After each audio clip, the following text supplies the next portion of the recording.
है कि सुंदरता निखार के लिए सौंदर्य बाहर निखर कर गया। कुछ लोग ऐसे होते हैं सिंगल फ्रेम के, बिल्कुल मरे मराए, हाथ लग जाए तो नीचे ही गिर जाए, बिल्कुल खाता पीता भी उन्हें बिल्कुल भी लगता नहीं है, बिल्कुल दुबले से बिल्कुल पतले से।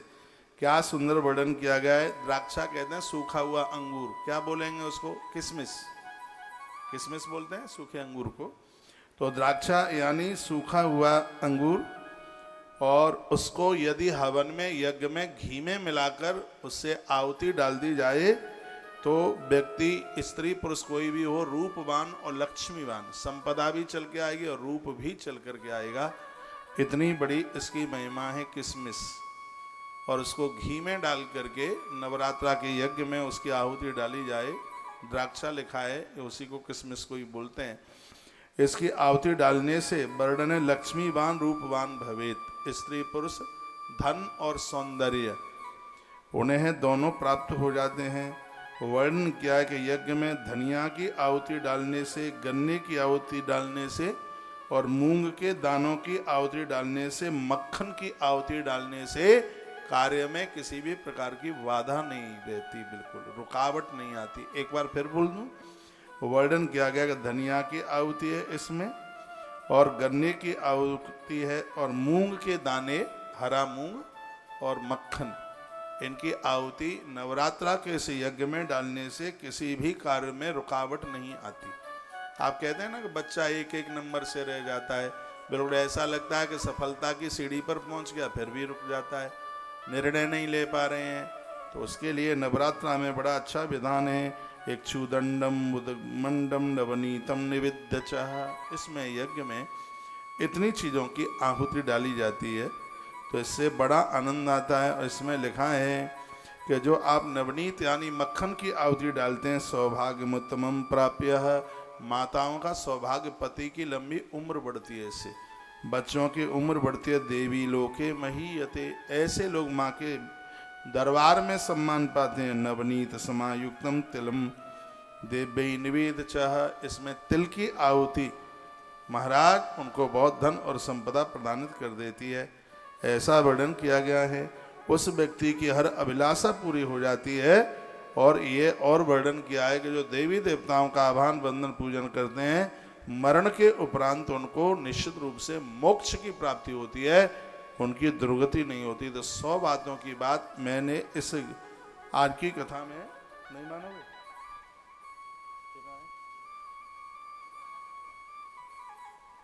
नैवेद्य, नैवेद्य की बात कही गई है। तो ये नैवेद्य का, ये भोग लगाने की बात कही गई है। सप्तमी के दिन आप कर लीजिए। और अब कन्या पूजन की भी बात बहुत बड़ी अद्भुत है। और कन्या पूजन, और उससे पहले नमस्कार की बात, जो देवताओं को हम नमस्कार करते हैं, प्रसार्यम दक्षिणम हस्तम स्वयं नम्र सिरा पुनः दक्षिणम दर्शयन पार्श्वम मनसापी च दक्षिणाम। देवताओं की जब परिक्रमा लगाते हैं तो परिक्रमा लगाते समय देवता दाहिनी हाथ पर होना चाहिए, यानी अंदर की तरफ। जैसे आप व्यासपीठ की परिक्रमा लगाएं तो कैसे लगाएंगे, ऐसे लगाएंगे, है ऐसे लगाएंगे। व्यासपीठ दक्षिण हाथ पर। कहीं भी आप परिक्रमा करने को जाते हैं, परिक्रमा के अंदर मल मूत्र का विसर्जन नहीं होना चाहिए। परिक्रमा करते समय चाल ऐसी होनी चाहिए जो 7वें 8वें महीने में एक गर्भिणी स्त्री की जो चाल होती है। ये तो बहुत, गिरिराज जी की परिक्रमा में दौड़ दौड़ करके चलते हैं। तो पूज्य डोंगरे जी महाराज के शिष्य कमलेश जी कहते थे, कमलेश जी महाराज के ये घोड़ा घोड़ी बनने की तैयारी कर रहे हैं, दौड़ दौड़ करके चलते हैं, छलांगे लगा लगा करके जल्दी हो जाए। 2 घंटे की परिक्रमा 2.25 घंटे में नहीं, 2 घंटे की परिक्रमा 2.25 घंटे में।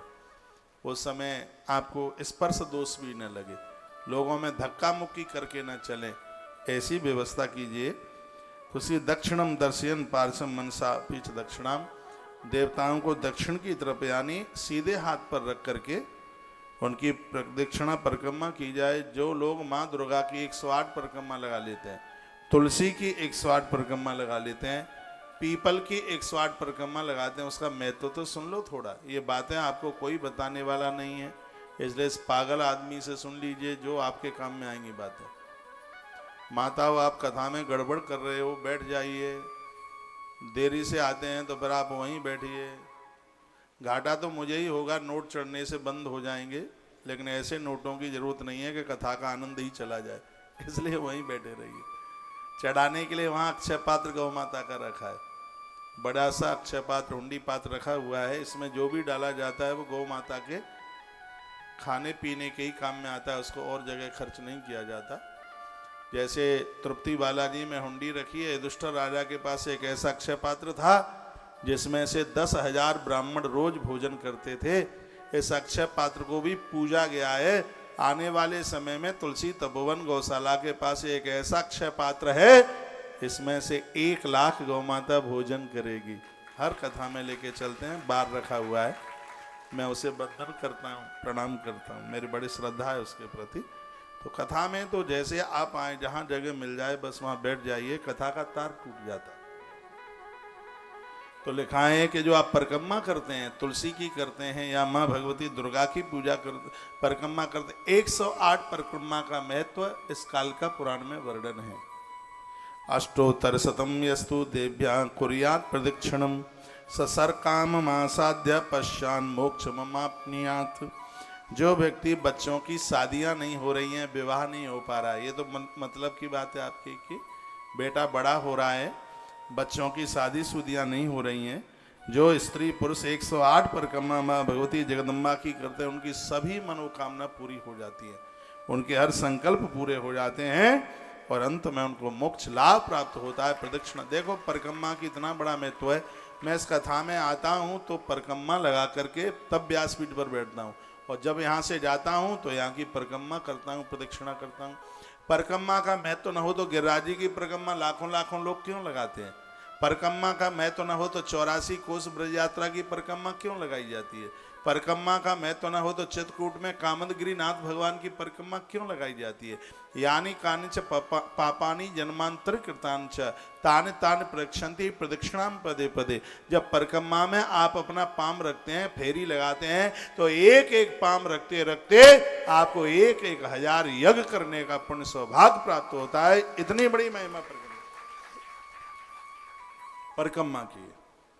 उसी बात को वर्णन किया गया 108 परिक्रमा, तुलसी मैया की, दुर्गा मैया की, बट देवता की, पीपल देवता की, या किसी प्राण प्रतिष्ठित मंदिर की या परिक्रमा। याद रखना, शंकर जी की आदि परिक्रमा लगती है मंदिर के अंदर से लगाएंगे तो, जहां पानी गिरता है उसको लांगा नहीं जाता।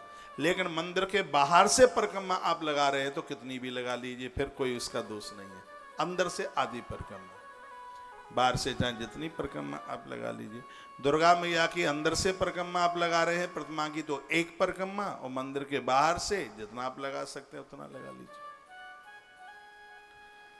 कथाएं तो मैं आपको सुना ही रहा हूं, लेकिन इस कथा को सुनते सुनते सगरे देवता पंडित और सगरी देवियां पंडितानी बन जाएंगी। बिल्कुल कथा ही इस प्रकार की है, अद्भुत आनंद देने वाली कथा। मनसा पीछे ध्यान देवी, पंडित और पंडितानी ये ब्राह्मण ब्राह्मणी से नहीं है, जो बुद्धि से काम करे, बुद्धिमानी से, उसको कहते हैं उसकी धी, उसकी बुद्धि पंडित बन जाती। तो मनसा पीछयो दद्या देवी भक्ता प्रदक्षिणम प्रदक्षिणाद यम ग्रहे नरकाणी न पश्यति। जिन घरों के लोग देवी देवताओं की परिक्रमा, सो आरती करते हो ना, आरती में वही घूम के एक परिक्रमा लग जाती है। जो देवताओं की परिक्रमा करते हैं उनको यमराज के घर नहीं जाना पड़ता, उन्हें नरक नहीं जाना पड़ता। ऐसा वर्णन काय को वाग भविष्य मानसिस्मृता नमस्कार सुतज्जगै रुद्ध माध्यस्थ मध्यमा। देवताओं को वंदन करें, प्रणाम करें। प्रणाम कितने प्रकार का होता है उसके लिए भी वर्णन किया गया है। पौराण के विद कर्मा मंत्र वा कृतेन थी, एक शरीर से प्रणाम होता है, एक वाणी से भी प्रणाम होता है, वाणी से, और एक मानसिक प्रणाम होता है। सवाचको दमोग्यो नमस्कारिस्त पुत्र का। भगवान शंकर समझा रहे हैं कि सबसे बड़ा जो प्रणाम है वो है जो शरीर से प्रणाम किया जाता है। कुछ लोग तो शब्दों से प्रणाम कर लेते हैं, जी हम आपको प्रणाम करते हैं, कुछ लोग मन से प्रणाम कर लेते हैं, लेकिन भगवान शंकर कहते हैं कि सबसे बढ़िया, सबसे बड़ा प्रणाम है कायकस्तु नमस्कार ही देवा तुष्यंत नित्यसा। जो शरीर से प्रणाम किया जाता है इससे देव बहुत प्रसन्न होते हैं, भारी प्रसन्न होते हैं। अयमेव नमस्कारो दंडादि प्रणाम भी। सबसे बढ़िया बढ़िया प्रणाम वो है जो दंड लाठी की तरह लेट के प्रणाम किया जाता है। याद रखना, माताओं के लिए नहीं है, पुरुषों के लिए। पुरुष लंबे होके लेट के प्रणाम करें, जिसको साष्टांग प्रणाम कहते हैं। और माताएं किसी को प्रणाम करें तो उनका पंचांग प्रणाम होना चाहिए। दोनों कोहनी, दोनों घुटने और मस्तिष्क यही धरती पर लगे, उसकी छाती, उसका वक्षस्थल धरती पर नहीं लगना चाहिए, नहीं तो अपराध हो जाएगा। मैंने देखा है गिरिराज जी की परिक्रमा में माताएं, माइक खोलिए, दंडवती परिक्रमा लगाती है तो कंधे के भर लेट के लगाती हैं, ऐसे सीधे लेट के नहीं। नारी को तो छाती के भर सोना भी नहीं चाहिए। धरती माता मोटे मोटे आंसुओं से रोती है। तो यह वर्णन किया गया है, प्रणाम की बात बताई गई। नमस्कार ही दंड के समान पृथ्वी से युक्त होने के कारण प्रणाम कहलाता है। ये बात पूर्व में भी कही गई है। पुरुषों के लिए लंबे होकर दंडवत और माताओं के लिए पंचांग प्रणाम का विधान बताया गया है। नैवेद्येन भवेद सर्वम नैवेद्या अमृतम भवेद धर्म काम मोक्षांश नैवेद्य से प्रतिष्ठता। भगवान शंकर कहते हैं मैंने तुम्हें नैवेद्य यानी भोग की बात बताई, भोग से अमृत लाभ प्राप्त होता है। जो भगवान का भोग लगाते हैं उनके भोजन में यदि कोई विष भी मिला दे तो उसे स्त्री पुरुष के प्राण नहीं जाते, जहर भी उनके लिए अमृत बन जाता है, ऐसा काल का प्राण में लिखा है। इसलिए भगवान का भोग लगाइएगा। प्रहलाद जी को जहर पिलाया गया था, कथा नरसिंह पुराण में आती है। हिरण्यकश्यप के चेलों ने कहा था कि तेरे नारायण का चरणोदक है, ये ले ले, और चरणोदक समझ करके हलाहल जहर पी गए प्रहलाद जी, और वो विष अमृत बन गया। मीराबाई को भी जहर दिया गया, लेकिन मीरा तो पानी भी नहीं पीती है भगवान को भोग लगाए बिना, तो मीरा को दिया गया विष भी अमृत बन गया। वही बात यहाँ ग्रंथ में लिखे, नैवेद्येन भवेद सर्व नैवेद्य अमृतम भवेद। जो भगवान का भोग लगा करके जीमते हैं, खाते हैं, विष भी उनके लिए अमृत बन जाता है, जहर भी उनको मार नहीं पाता। ये भोग लगाने की महिमा है। इसलिए इस बात के ऊपर मैं इतना जोर देता हूं कि आपके घर में नित्य भगवान का भोग लगना ही चाहिए। धर्मार्थ काम मोक्षांश नैवेद्य से प्रतिष्ठता। भगवान को भोग लगाने से चारों पुरुषार्थ मिलते हैं। इसलिए तो लोग 56 भोग लगाते नहीं, काई क्यों लगाते? धर्म अर्थ काम और मोक्ष चारों पुरुषार्थ मिल जाते हैं। जो भगवान को अपने मंदिर में भगवान का भोग लगाते हैं, सुबह फल का भोग लगा लीजिए, माखन मिश्री का भोग लगा लीजिए, दोपहर को अन्न का भोग लगा लीजिए, शाम को एक गिलास दूध रख दीजिए भगवान के लिए। यह बिल्कुल जरूरी नहीं कि तीनों समय आप अन्न का रोटियों का भोग लगाएं, क्योंकि भगवान का भोग लगाने के लिए फिर तीनों बार स्नान की जरूरत होगी। अब शाम को तो आप नहा नहीं सकते हैं, तो उसके लिए आप दुग्ध भोग लगा दीजिए, मिश्री रख दीजिए, बतासा रख दीजिए, पंचमेवा रख दीजिए, फल का भोग लगा दीजिए। बस इसी से भगवान का काम चल जाता है। परमात्मा की तो पूजा बहुत सहज है। एक बात मैं आपको बताऊं, भगवान तो आपके पति से भी सीधा है, क्योंकि भगवान के भोग में नमक ज़्यादा भी हो जाए तो कुछ कहता नहीं है, और इस घरवाले की थाली में नमक ज़्यादा हो जाए तो थाला पटक करके महाराज आंखें ऐसी दिखाता है, चुरपुरी आंख दिखाता है। तो आदमी को अपने पति को प्रसन्न करना मुश्किल है, भगवान को प्रसन्न करना बहुत ज्यादा सहज है। इसलिए इसको कहते हैं पति और उसको कहते हैं परम पति। वो तो बहुत सरल है, वो बहुत सहज है, उसकी पूजा भी बहुत सहज है। हाँ, वो तो आपको ये तो 56 व्यंजन मांगता है, ये भी दो, पापड़ नहीं दिया, कलाकंद नहीं दिया, दही में तड़का नहीं लगाया, जीरा नहीं डाला। अरे कभी कभी देवताओं इन माताओं की बड़ाई भी कर दिया करो, कह दिया करो आज तो कहाँ स्वादिष्ट भोजन बना है। ये बेचारी सुबह से लगती है 4 बजे से, थोड़ी उसको भी खुशी मिल जाएगी। या तो सास माँ ने खूब बड़ाई कर दी है, उसको तो बड़ा बढ़िया लगे। एक नई नई शादी होके आई, एक बूढ़ी माता का स्वभाव इतना कसीला था। कुछ लोगों का ऐसा करेले से भी कड़वा स्वभाव होता है। खैर आप में तो नहीं होंगी ऐसी माताएं। नई नई शादी होके आई थी बेचारी ने, और उसने वो बनाया, क्या बनाया उसने, कड़ी बनाई। कड़ी तो आप जानते हैं, बड़ी कड़ी। उसने जब कड़ी बनाई और डुकरिया को परोस दी, कड़ी परोसी तो उसमें नमक हो गया ज्यादा। तो उसने इधर आ, उसने डांट करके कहा, नई नई बेचारी बच्ची आई, अभी तो ज्यादा समय तो हुआ नहीं, वो कांपती कांपती आई। और बोली माँ जी क्या मुझसे कोई गलती हो गई है? तेरे बाप दादाओं ने भी ऐसी कड़ी बनाई, देख ये कितनी कड़वी हो गई है। डांट लगाई उसे, रो पड़ी बेचारी। वो बोलने लगी माँ जी गलती कल से नहीं होगी, आज हमें माफ कर दीजिएगा। 8 दिन बाद उसने मठा के आलू बनाए। मठा का दही का आलू बड़ा अच्छा बनता है। उसने दही के आलू बनाए और डोकरिया को परोसा। डोकरी ने खाया तो फिर डांट लगी, ऐ छोकरी दरा। तो कांपती कांपती आई और बोली माँ जी आज भी नमक ज्यादा हो गया है क्या? डोकरिया बोली नमक ज्यादा नहीं हुआ है। तो वो बोली तो आप फिर क्यों डांट रहे हैं? मैं तुझे इसलिए डांट रही हूं कि जितना बढ़िया दही का आलू तूने आज बनाया है, पिछले सोमवार को इतनी अच्छी कड़ी क्यों नहीं बनाई, ये बता तू। कुछ लोगों के लिए बहाना चाहिए लड़ने के लिए, झगड़ने के लिए। ये बेचारी बेटियां बहुएं घर में इतना काम करती हैं, मेहनत करती हैं, कभी कभी इनकी बड़ाई कर लिया करो। ईश्वर को प्रसन्न करना जमाना बड़ा सहज है, लेकिन बबलू के पापा को प्रसन्न करना और बबलू की मम्मी को प्रसन्न करना, तो बबलू मीन्स वो आपको पता ही है, बड़ा मुश्किल है। तो यहाँ पर बड़ा अद्भुत वर्णन किया गया है। नैवेद्य की बात बताई गई, सर्वयज्ञमयम नित्यम नैवेद्यम सर्वतुष्टिदम। जिस समय आप अपने घर में भगवान का भोग लगाते हैं, सर्व यज्ञ, आपने धरती के संपूर्ण यज्ञ करने का पुण्य फल प्राप्त कर लिया। बस एक छोटी सी बात कह के मैं आगे बढ़ूंगा। तांबे का इतना बड़ा पात्र, अपना बर्तन घर में मंगा लो, हवन कुंड मंगा लो, छोटा वाला मंगा लो, या तो गौ माता के उपले, गोबर के कंडे हमारे यूपी में बोलते हैं, कहीं उसको उपला भी बोलते हैं, तो वो व्यवस्था कर लो। नीम की लकड़ियां रख लो, दोपहर के समय में थोड़ा सा उपला कंडा जलाओ, थोड़ा सा उसमें घी डालो और 5 ग्रास तोड़ करके उस आग के ऊपर, अग्नि के ऊपर 5 ग्रास डाल दो, तो इसका फल सर्व यज्ञ मयम नित्यम, संपूर्ण यज्ञ प्राप्त फल प्राप्त होगा। जो आजकल जो थालियां भगवान को दिखा दी जाती हैं, 25-30 साल से ही ऐसा भोग लग रहा है।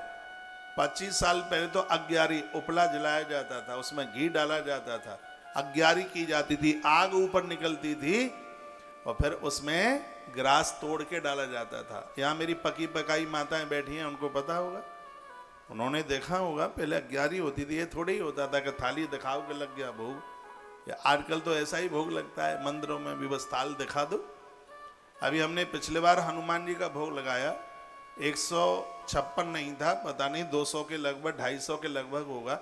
जितनी टोकरियां थी, एक भी टोकरी ऐसी नहीं थी कि जिसमें से ग्रास निकालकर अग्नि के ऊपर न डाला हो।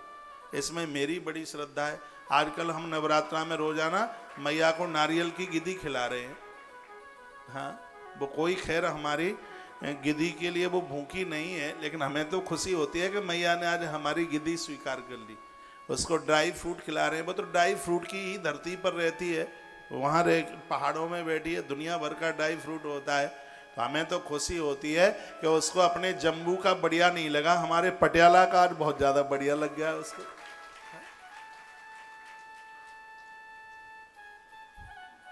पटियाला तो मैं वैसे भी नहीं भूल पाता, पटियाला को इसलिए भी नहीं भूल पाता क्योंकि हमने गोबर की लकड़ी बनाने के लिए यहाँ से मशीन मंगाई पटियाला से, वो ऑनलाइन मंगाई, यहीं से गई पटियाला से, इतने रुपया की आई वो मशीन, लेकिन वो नहीं चली 4 दिन भी, इसलिए भी नहीं भूल सकते पटियाला को,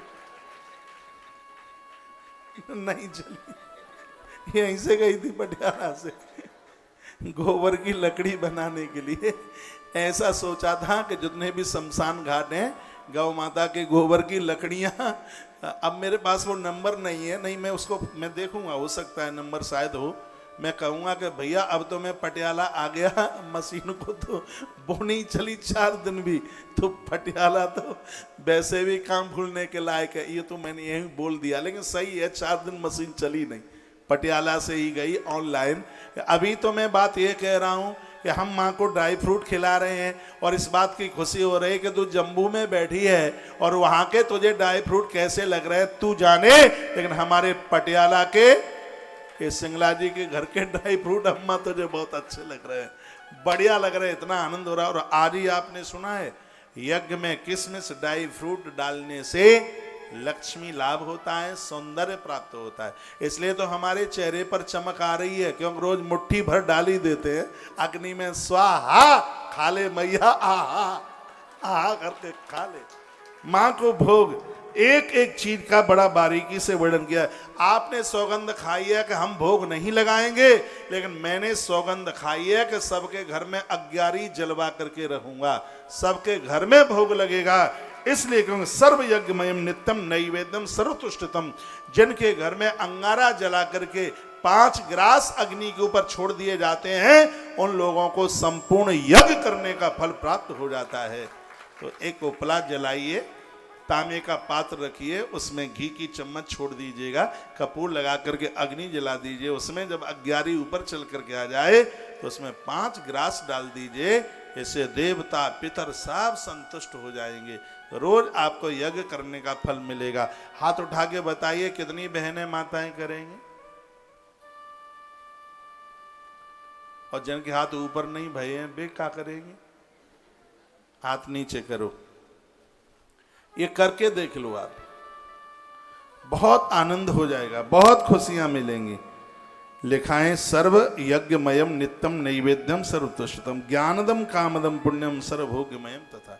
इससे बच्चे आपके पढ़ लिख करके मेधावी हो जाएंगे, बच्चे बुद्धिमान हो जाएंगे, कामनाप्रद पवित्र तथा सर्वभोग्य रूपी सामग्रियां आपको धरती का साम्राज्य प्राप्त हो जाएगा। ये बहुत अच्छी बात हो जाएगी। मनसापि महादेव्यम नैवेद्यम दातुमिच्छति यो नरो भक्ति युक्तः सन सदीर्घ आयु सुखी भवेत। जो भगवान को नैवेद्य लगाते हैं उनको लंबी आयु प्राप्त हो जाती है, लंबी उम्र मिलती है। जो मनुष्य माता को नैवेद्य समर्पित करते हैं, देवताओं का भोग लगाते हैं, वह दीर्घायु एवं सुखी जीवन जीते हैं। ये भोग लगाने की इतनी बड़ी अद्भुत परंपरा है, इतनी बड़ी महिमा। महामायां सदा देवी अर्चिष्याम भक्तिता नाना विधस्तु नैवेद्येरति चिंता कुलस्तु सह। जिनके घर में माँ को भोग, भगवान को, देवी देवताओं को भोग लगाया जाता है, देवताओं को उस घर की चिंता हो जाती है, देवता उस घर के लिए चिंतित होते हैं। ऐसा वर्णन किया गया है। क्या बेटिया? बारात में आए ना तो पता है दिया बज रहा तो ना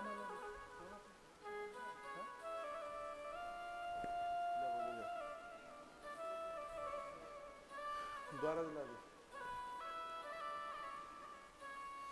बोलो कृष्ण कन्हैया लाल की जय, श्री हनुमंत बलवंत महाराज की जय, आज के आनंद की जय, जय जय श्री राधे श्री राधे श्याम। यदि कोई सामग्री नहीं है तो आप मानसिक भाव से भी आप माँ का भोग लगाते हैं तो शिवी देवता प्रसन्न हो जाते हैं, ऐसा वर्णन किया गया है।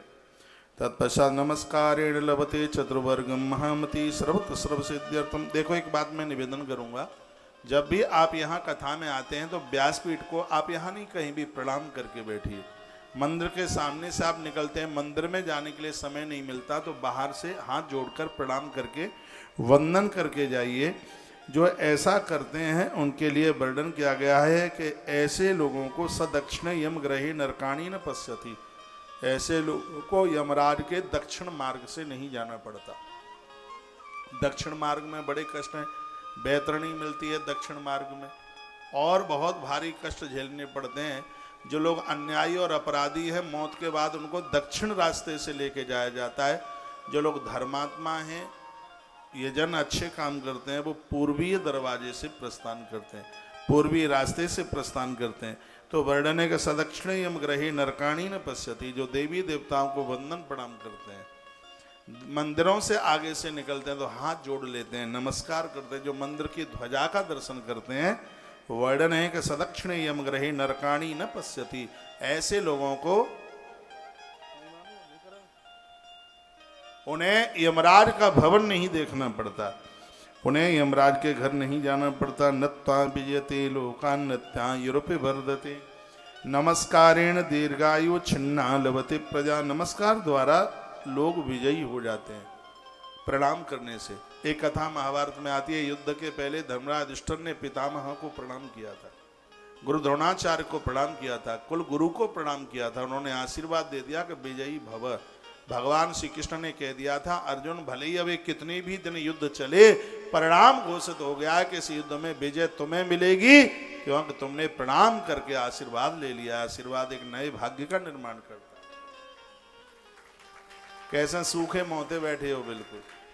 मेरी जितनी भी बहनें बैठी हैं परिसर में, सुबह आप जागते हैं अपने सास ससुर को प्रणाम कीजिए। कभी भूले भटके अपने आदमी को भी प्रणाम कर लिया करो, पति देवता को। भला है बुरा है कैसा भी है, आखिर में तो मेरा पति मेरा देवता है। भगवान के संयोग से जैसे भी पति देव मिले हैं, अब ये बर्तन तो है नहीं कि बाजार में बदल करके दूसरा ले आएंगे। हर माता पिता तो अपने बच्चों को अच्छे ही घर में बेटियों को देता है, फिर भी ऐसा कुछ है तो ये पूर्व का ये प्रारब्ध है। पूजा आप करते हैं तो भगवान को यही कहिए, भगवान आपके चरणों में प्रार्थना है, हम आपसे कुछ भी नहीं मांगते, बस इनकी बुद्धि बदल दीजिएगा। बिल्कुल बदल देगा वो, उसमें बड़ी सामर्थ्य है। कथा 5 दिन की आपको सुना के जा रहा हूं। कल कथा 10 बजे से होगी सुबह। पता लगता है, देखो आप कितने जन आएंगे कल सुबह 10 बजे। 10 बजे बैठ ही जाना, मैं 10 बजे पहुंच जाऊंगा यहाँ पे, और 10 बजे से लेके 1-1:30 बजे तक कथा चलेगी, और 1:30 बजे फिर मुझे करना है प्रस्थान। 2 बजे मैं पटियाला से प्रस्थान 2 बजे तक तो कर ही लूँगा। रात में मुझे कटरा पहुँचना है, और परसों से सुबह 9:30 बजे से आप मार्कंडेय पुराण में माँ भगवती का महात्म्य सत्संग टीवी पर पूरा का पूरा सुनिए आप। यदि कल मुझे न जाना होता तो मैं 10 बजे से लेकर रात्रि को 6 बजे तक 7 बजे तक कथा सुना देता। मैं तो थकता ही नहीं हूँ कथा कहते कहते, बड़ा आनंद होता है। चीका में एक बार मेरी कथा हो रही थी, पहली बार में आया, इतना पानी दे पानी, चारों तरफ पानी, गौशाला में कथा हो रही थी। अब ये सब कहें कि अब मंच कहाँ लगाएं। सोम प्रकाश जी उस समय वहाँ के प्रधान होते थे जिंदल, तो ये कहाँ लगाएं। मैंने कहा तुम्हें कोई जगह नहीं मिल रही तो इसे भूसा के गोदाम में ही लगा दो गद्दी, व्यासपीठ। और आप विश्वास करें कि भूसा के गोदाम में व्यासपीठ बनाई, ऐसी कथा वही महाराज, हल्ला बोल कथा हो गई।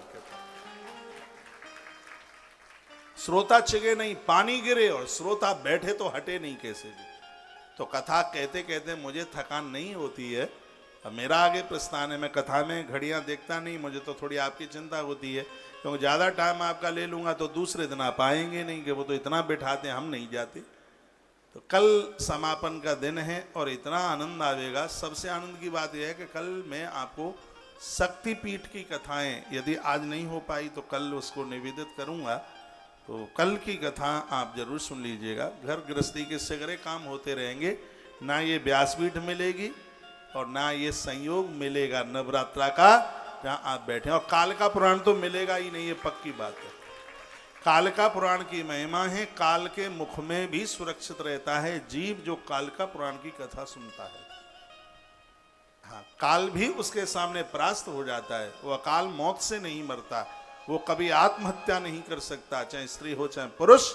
जो काल का पुराण की कथा सुनते हैं, काल का पुराण की इतनी बड़ी महिमा है, इतना बड़ा महात्म्य है, इतनी बड़ी महिमा है।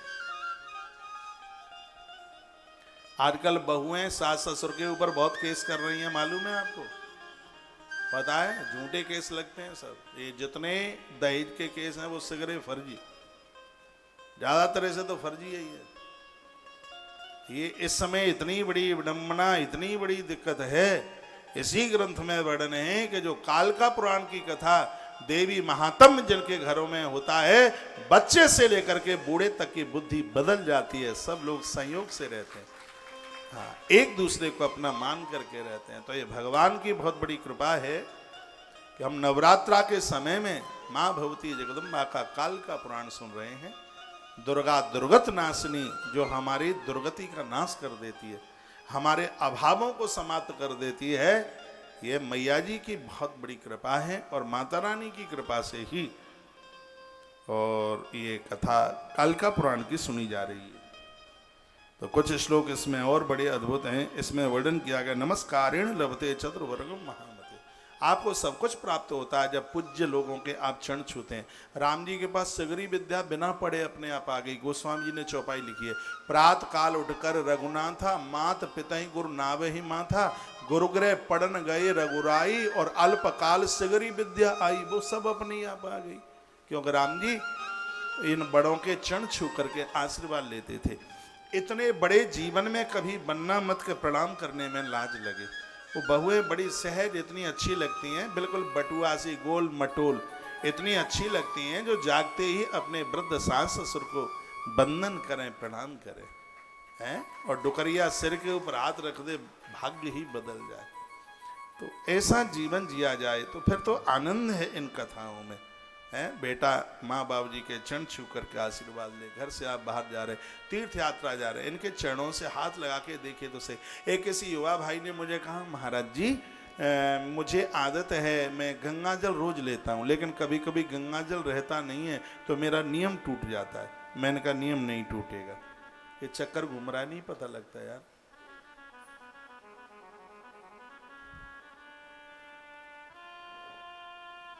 मैंने कहा नियम नहीं टूटेगा। उसने कहा कैसे? मैंने कहा जब गंगा जल ना रहे तो कटोरी में जल भर लेना और अपनी माँ के नाखून से लगा देना। माँ का चरण स्पर्श करते ही कटोरी का जल हरि की पौड़ी का गंगा जल बन जाएगा। ऐसी माँ है जिस अन्न को हाथ लगा दे प्रसाद बन जाता है, और जल को उसका चरण छुप जाए तो वो सीधा डायरेक्ट गंगा जल बनता है। ऐसे माँ बाबूजी का आदर, उनका मान, उनका सम्मान कीजिएगा। इन वृद्धों के आशीर्वाद में तो इतनी ताकत है। महाभारत के युद्ध में युधिष्ठिर जीत गए आशीर्वाद के द्वारा। उसी बात का वर्णन किया है, नमस्कारेण लभते चतुर्वर्गम महामति। जब आप किसी को वंदन करते हैं, प्रणाम करते हैं, उस समय आपको चारों पुरुषार्थ आपके जीवन में स्थान प्राप्त कर लेते हैं। नमस्कार प्रणाम करने की इतनी बड़ी परंपरा है, इतनी बड़ी महिमा है। देवता भी गुरुदेव बृहस्पति जी महाराज के चरणों में हाथ लगाते हैं, मस्तिष्क लगाते हैं, प्रणाम करते हैं। मनुष्य नमस्कार मात्र से चतुर्वर्ग को लाभ को प्राप्त हो जाता है, सर्वत्र सर्व सिद्धि मिल जाती है नमस्कार प्रणाम करने से। नत्वा विजयते, मस्तिष्क जो गाते नमस्कार करते ही विजय प्राप्त होते है। लोकानत्तायुर्पवर्धते नमस्कारेण दीर्घ आयु छिन्ना लभते प्रजा। जिस देश में राजा विनम्र होता है, जिस देश की प्रजा बहुत दयालुता की स्थिति में होती है, दयालु रूप में होती है, वो वंदन प्रणाम कहा जाता है कि उस देश में प्रजा छिन्न भिन्न नहीं होती, बीमारियां नहीं फैलती। इतनी बड़ी महिमा का वर्णन किया गया है। इतवा कथता सम्यंग 50 शास्त्र षोडशः। कहा भगवान शंकर कहते हैं कि मैंने षोडशोपचार से पूजन, बंदन, भोग लगाना, नमस्कार, प्रदक्षिणा, परिक्रमा करने की विधि बताई है। माँ भगवती को इस तरीके से जो पूजता है उसके जीवन में आनंद ही आनंद है। एक बात और निवेदन करिए, भगवान शंकर कहते हैं कि कभी भी ऐसा मन सोचना भूल करके भी मंदिर दर्शन करने के लिए जाओ और कहे कुछ नहीं होता, चलो यार सब ऐसा ही है। ऐसा यदि मन में आपने सोच लिया तो अपराध बिल्कुल हो जाएगा। हाँ, ऐसा हो सकता है उन्हें ये कह दीजिए कि हे भगवान, हे प्रभु, हे परमात्मा, आया तो मैं दर्शन करने के लिए था, भीड़ भाड़ ज़्यादा लगी है और इतना समय है नहीं कि 2 घंटे लाइन में लगा रहूँगा। मुझे आप नहीं दिख पा रहे हैं तो आपको तो मैं दिख रहा हूँ या आपको तो मैं दिख रही हूँ। भगवान हमारा प्रणाम आप स्वीकार कर लें, वहीं मत्था टेक करके तब जाइए। और आप ये कहते हैं अरे सिगरे मंदिर तो है ही ना, मंदिर ये तो जहां देखें तहां चौराहे पर मंदिर ही है, चलो कर लिया प्रणाम, चलो चलते हैं, फिर कभी देख लेंगे। ऐसी भावना नहीं होनी चाहिए। भगवान शंकर इस संदर्भ में कथा सुनाते हैं, कहा ऐसी गलती एक बार भगवान विष्णु से हो गई। ये बड़ी अद्भुत कथा है। भगवान नारायण से गलती हो गई, वो नीलगिरी पहाड़ पर गए थे, गरुड़ ने कहा था कि यहाँ कामाख्या मैया है, उनका दर्शन कर लो। भगवान विष्णु ने कहा कभी समय नहीं है, फिर कभी देख लेंगे। तो भैरवों को ये कथा भगवान शिव सुना रहे हैं। इस कथा को सुन लीजिए, बड़ी अद्भुत कथा है। कामाख्यायाश महात्म्यं शृणुन्तं च वदामि वां सांगम तद सरहस्यम च शृणु वैताल भैरव। भगवान भोलेनाथ भैरव और बैताल को कथा सुना रहे हैं। भगवान कहते हैं कि भैरव अब तुम लोगों से मैं एक अद्भुत महात्म्य जगदम्बा का सुना रहा हूं,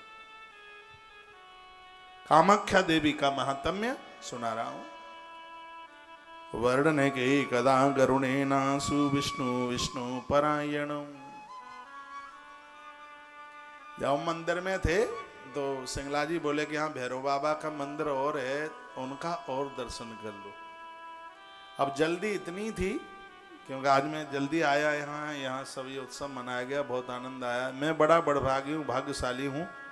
आज देश में लाखों लोग हमारा जन्मदिन आज मना रहे हैं, जगह जगह भंडारे चल रहे हैं, कई जगह आश्रम में बहुत बड़े भंडारे, भारी भीड़ है आश्रम में।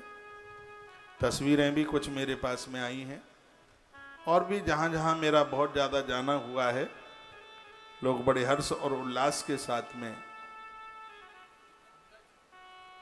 आज की तारीख को मना रहे हैं। मेरे लिए तो बड़ी शुभ है, ठीक है, बहुत बढ़िया है। पूर्व में भी मैंने बोला और एक बार मैं फिर बोल रहा हूँ कि ऐसी मंगल में शुभकामनाएं दीजिए, जीवन के अंतिम श्वास तक ऐसे उत्साहपूर्वक ये काम करता रहूं आनंद के साथ।